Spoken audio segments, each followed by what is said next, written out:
জুন্নুন মিসরি রাদিয়াল্লাহু তাআলা আনহু, ইনি মুফতি, মুহাদ্দিস, মুফাসসির সব ছিলেন। জুন্নুন মিসরি, জুন্নুন বলেন না, জুন্নুন। ওরে বাবা, নাম বললেও গুনাহ জোরে যাবে। যার জানাজা, যার লাশ যখন বাইরে রাখা হলো, রোদের প্রকোপ এমন ছিল, আসমানের মেঘ এসে তার লাশ মোবারক, খাটিয়া মোবারক যে জায়গায়, আসমানের মেঘ পর্যন্ত তাকে ছায়া দান করেছে।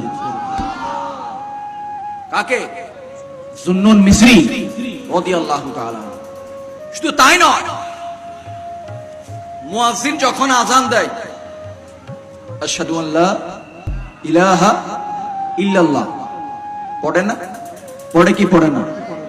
উনি ইন্তেকাল করবার পরে খাটিয়া দিয়ে যখন ওনার লাশ দিয়ে যাওয়া হচ্ছে, তখন ওই সময় আযান হচ্ছিল মসজিদে।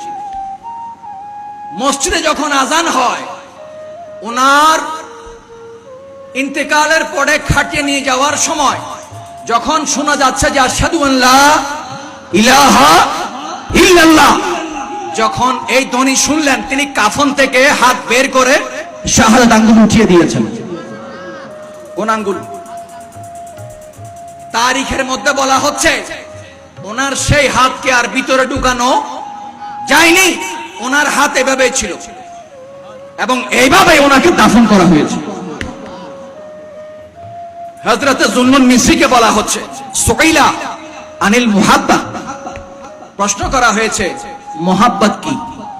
মুহাব্বত কি? তখন তিনি উত্তরে বললেন ক্বালা আন তুহিব্বা মা আহাব্বাল্লাহ, তুমি ওই জিনিসকে মুহাব্বত করো যে জিনিসকে আল্লাহ মুহাব্বত করে। তুমি ওই দলকে, ওই পথকে, ওই মতকে, ওই আমলকে মুহাব্বত করো, ভালোবাসো যে পথকে, মুহাব্বত যে পথকে, দলকে, মতকে আল্লাহ ভালোবাসে। আবার বলা হচ্ছে ওয়াতাবগাদা মা আবগাদাল্লাহ, আল্লাহ যা পছন্দ করে না তাকেও তুমি অপছন্দ করো। এটাই হচ্ছে মুহাব্বত।